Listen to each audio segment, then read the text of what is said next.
Hi friends, I miss you all so much, and one of the best ways I thought that we could stay connected during this time away from school would be for me to make you guys a YouTube channel so I can post videos and we can keep in touch. And in these videos, I'm going to be reading read-alouds and chapter books that you guys can follow along with, and we'll do some activities with them too. So keep checking back, and I will try to post as many videos as I can for you during this time. And just remember that I really miss you guys, and I can't wait till we're all back together in class again. The first book I'm going to read to you today is Iggy Peck, Architect by Audrey Beatty, illustrated by David Roberts. This book is one in a series too, and so over the course of my videos, I'm going to be going over all the series, so you should get really excited. Okay, Iggy Peck, Architect. Oh, look, and there's a little white kitty.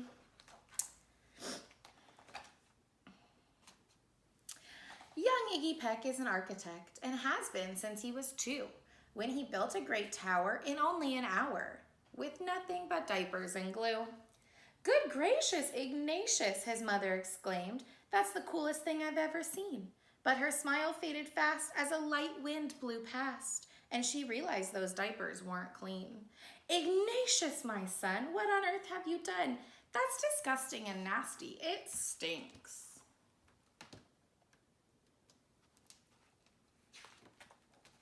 But Iggy was gone. He was out on the lawn using dirt clods to build the great Sphinx.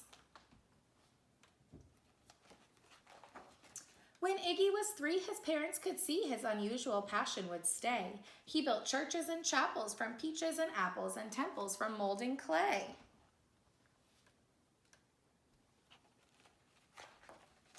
At dinner one night, to his father's delight, Iggy got a bright gleam in his eye, and out on a porch he built the St. Louis Arch from pancakes and coconut pie.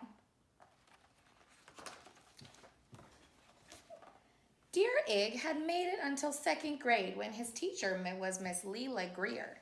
On the first day, she had this to say: "We do not talk of buildings in here. Gothic or Romanesque, I couldn't care less about buildings, ancient or new."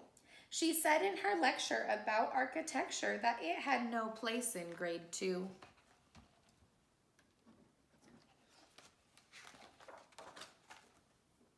We're going to pause for a second. I'm just going to make sure that everyone knows that an architect is someone who designs buildings. So Iggy, the architect, is a kid who's designing all these buildings and structures, and that's why he's called an architect.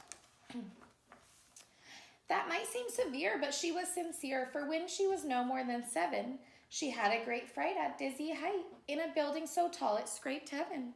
On an architect's tour of the 95th floor, young Lisa got lost from the group. She was found 2 days later stuck in an elevator eating cheese with a French circus troupe. After that day, it's quite safe to say, she thought all building lovers were nuts. As a teacher, she taught that, above all, one ought to avoid them. No ifs, ands, or buts. As you might guess, it would cause Iggy stress to hear such a terrible talk. But he didn't hear. He sat in the rear where he was building a castle of chalk. "You, Iggy Peck, your desk is a wreck. Tear down that castle right now. You will not build in here. Isn't that perfectly clear? Do you need to see Principal Howe?" "No, ma'am," Iggy said. He lowered his head and his heart sank down to the floor. With no chance to build, his interest was killed. Now 2nd grade was a bore. Oh. After 12 long days that passed in a haze of reading, writing, and arithmetic, that's math, Miss Greer took the class to the Blue River Pass for a hike and an old-fashioned picnic. They crossed an old trestle to a small island nestled in the heart of the burbling stream. But they no sooner passed than the footbridge collapsed and Miss Lila Greer started to scream. "We're all trapped here. Oh my, alas, kids, goodbye." Her eyeballs rolled in the back of her head. She dropped to the ground with a vague groaning sound. Luckily, she fainted. She's not dead.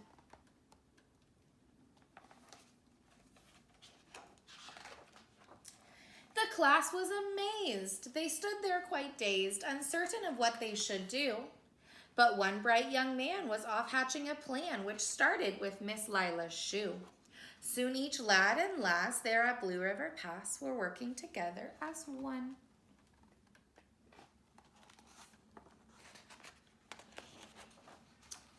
And when she came to, Miss Lila Greer knew that something quite brave had been done.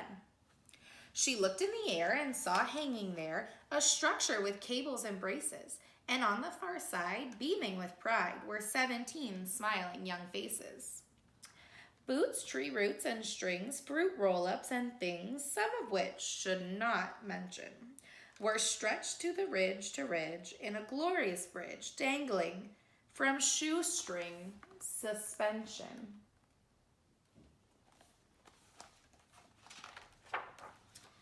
It all became clear to Miss Lila Greer as she crossed that bridge over the stream. There are worse things to do when you're in grade 2 than spend time building a dream. Now every week at Blue River Creek Elementary in 2nd grade, all the school kids can hear, along with Miss Greer, how the world's greatest buildings were made.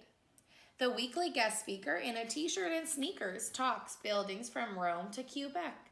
Of course, he's the guy who builds towers from pie, that brilliant young man, Iggy Peck.